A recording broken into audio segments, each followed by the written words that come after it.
পরপর কয়েকবার কলকাতায় এসেছি, একেবারে ঝটিকা সফর। তবে অনেক দিন পর এবারে হাতে দুদিন সময় পেয়েছি, তাই বেলাবেলি বেরিয়ে পড়লাম। অনেক দিন ধর্মতলা এসপ্ল্যানেড চত্বর যাওয়া হয়নি। প্রথমেই এসেছি শ্রীরাম মার্কেটে। আমি যখন মোটামুটি ওই স্কুলের শেষের দিকে, মানে 11-12 এই সময় শ্রীরাম মার্কেটের ভীষণ তখন ক্রেজ। মানে আমি যখনকার কথা বলছি তখনও সিটি সেন্টার হয়নি, মানে মল কালচার তখনও কলকাতাতে ঠিকভাবে আসেনি। তবে আজকেও আমরা এখান থেকে কিছু কেনাকাটা করলাম না, তবে আর্যবাবুর পছন্দের জিনিসটা খুঁজে পাওয়া গেছে। আর্য এই গাড়িগুলোয় চাপতে দারুণ ভালোবাসে, তো ওই জন্য প্রচণ্ড খুশি। আর এরপর আমরা যাচ্ছি অরুণদার হোটেলে। মেনলি এটার জন্যই আজকে আমরা ধর্মতলায় এসেছি। বহু দিন ধরে প্ল্যান করেছি, কিন্তু সেটা আর হয়ে ওঠেনি।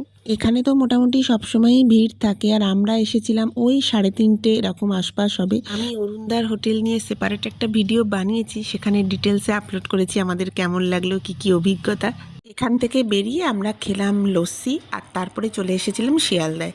শিয়ালদায় এসে ব্রেড টোস্ট খেলাম আর খেয়েছি চা। শিয়ালদায় এলে দুটো জিনিস মিস করা যায় না, একটা হচ্ছে এই বাটার টোস্ট, আর একটা হচ্ছে সুরুচির কচুরি। তবে পেটে আজকে একেবারেই জায়গা না থাকায় সুরুচির কচুরিটা বাদ দিতে হলো। এরপর ট্রেনে বাদাম ভাজা খেতে খেতে চলে এলাম ব্যারাকপুর। তবে ব্যারাকপুরে নেমেও আমাদের খাওয়া এখনও শেষ হয়নি। ঢুকেছি এখন ওয়াও মোমোতে। তো কম্বো দুটো প্যাক নিয়েছি, তার সাথে কোল্ড ড্রিঙ্কস দিয়েছে। কোল্ড ড্রিঙ্কসটা এখন খাচ্ছি, বাকি খাবার দাবার অবশ্য বাড়িতে নিয়ে চলে যাবো। আজ এখানেই শেষ করছি, খুব শিগগিরই আবার দেখা হবে। টাটা।